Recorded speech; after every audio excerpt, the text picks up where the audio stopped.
Tokoh Tiga Serangkai adalah sebutan bagi tiga tokoh pergerakan nasional Indonesia yang mendirikan organisasi Indische Partij pada tahun 1912.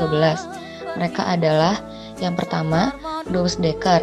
Dengan nama lengkap Ernest Francois Eugene Douwe Dekker. Beliau adalah seorang tokoh berdarah Indo-Belanda yang dikenal juga dengan nama Danudirja Setiabudi. Ia memperjuangkan gagasan nasionalisme dan persatuan bangsa Indonesia. Yang kedua, Cipto Mangunkusumo. Beliau adalah seorang dokter dan tokoh pergerakan nasional yang menentang kolonialisme Belanda. Ia dikenal kritis terhadap kebijakan pemerintah kolonial. Dan yang ketiga adalah Suwardi Suryaningrat alias Ki Hajar Dewantara. Beliau adalah seorang tokoh pendidikan yang kemudian dikenal sebagai Bapak Pendidikan Nasional Indonesia. Ia memimpin berbagai gerakan melawan penjajahan dan mendirikan taman siswa, lembaga pendidikan nasionalis. Mereka bertiga mendirikan Indische Partij untuk memperjuangkan kemerdekaan Indonesia melalui persatuan semua penduduk Hindia Belanda tanpa membedakan ras dan agama. Meskipun hanya bertahan sebentar karena dibubarkan oleh Belanda, organisasi ini berperan penting dalam menyebarkan semangat nasionalisme.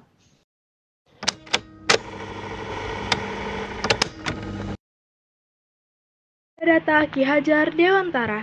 Nama Ki Hajar Dewantara alias Bapak Pendidikan Indonesia, pendiri Taman Siswa, pelopor pendidikan Indonesia, pahlawan revolusi kemerdekaan, Raden Mas Suwardi Suryaningrat. Lahir di Paku Alaman 2 Mei 1889. Meninggal di Yogyakarta 26 April 1959 di umur yang ke-69 tahun. Orang tuanya adalah Pangeran Suryaningrat dan Raden Ayu Sandiah. Istrinya adalah Nyi Hajar Dewantara. Pendidikan di Europe's Legree School atau ELS dan Stovia atau SA. Ki Hajar Dewantara adalah pahlawan nasional khususnya di pendidikan yang memperjuangkan kesetaraan dan kesempatan pendidikan bagi warga pribumi Indonesia yang kala itu dijajah kolonial Belanda. Perjuangannya tidak kenal lelah dan konsisten panjang hayatnya dari masa muda. Terlahir dari bangsawan Paku Alaman Yogyakarta dengan nama Raden Mas Suwardi Suryaningrat, sempat mengenyam pendidikan di kedokteran Stovia walaupun tidak selesai karena kesehatan. Kemudian, beliau memutuskan menjadi jurnalis sebagai tahapan awal untuk selanjutnya menjadi aktivis politik. Kala itu, beliau menjadi seksi propaganda Budi Utomo dengan tugas menyuarakan kesadaran berbangsa Indonesia bagi Bumiputra, hingga kemudian bersama Douwe Dekker dan Dr. Cipto Mangunkusumo mendirikan partai pertama di Indonesia bernama Indische Partij. Setelah itu, karena kekritisannya kepada pemerintah kolonial, Ki Hajar Dewantara diasingkan Belanda ke Pulau Bangka. Sekembalinya dari pengasingan, beliau mengganti namanya dari Raden Mas Suwardi Suryaningrat menjadi Ki Hajar Dewantara dan fokus menangani pendidikan bagi Bumiputra dengan mendirikan sekolah Taman Siswa sebagai sekolah formal pertama untuk penduduk Bumiputra. Begitulah perjuangan beliau yang konsen dengan pendidikan serta kesetaraan pendidikan bagi Bumiputra, hingga beliau dianugerahi gelar pahlawan nasional dan tanggal lahirnya, tanggal 2 Mei, diabadikan sebagai Hari Pendidikan Nasional.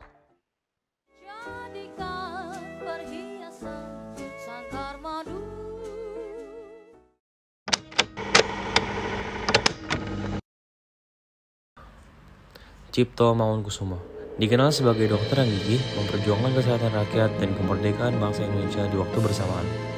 Ia merupakan salah satu perintis dari salah satu organisasi yang menginisiasi upaya kemerdekaan Indonesia, Indische Partij. Dikenal sebagai nama salah satu rumah sakit besar di Indonesia. Berikut adalah biografi singkat Cipto Mangunkusumo dikutip dari buku Dr. Cipto Mangunkusumo pada tahun 1992 oleh Sugeng Reksoediharjo. Dr. Cipto Mangunkusumo atau yang lebih dikenal sebagai Cipto Mangunkusumo adalah pria kelahiran Jepara pada 4 Maret 1886. Ia merupakan anak dari Mangunkusumo, seorang pejabat pemerintah di Jepara, dan R.A. Suratmi. Sejak kecil, Cipto dikenal sebagai sosok yang gemar belajar. Hal tersebut didukung oleh ayahnya yang juga seorang guru. Pada umur 6 tahun, Cipto mulai bersekolah di sekolah Belanda yang bernama Europese Lagere School. Di sana, ia menjadi murid yang cerdas dan lulus dengan nilai terbaik di antara siswa lainnya. Cipto kemudian melanjutkan pendidikan ke Stovia, sebuah sekolah pendidikan dokter bagi rakyat pribumi pada zaman Hindia Belanda. Cipto menghabiskan masa mudanya di Stovia dengan belajar ilmu kedokteran dengan gigih. Ia memanfaatkan pendidikan kedokterannya tersebut untuk membantu sesama. Atas kegigihannya tersebut, Cipto kemudian dikenal sebagai dokter rakyat. Selain mendalami kedokteran, Cipto juga gigih dalam memperjuangkan kemerdekaan bangsa Indonesia atas Belanda. Ia melawan Belanda dengan menulis berbagai karangan-karangan yang merepresentasikan kondisi rakyat Indonesia. Selain itu, Cipto juga bergabung dengan organisasi pemuda Budi Utomo pada 1908. Perjuangan Cipto Mangunkusumo.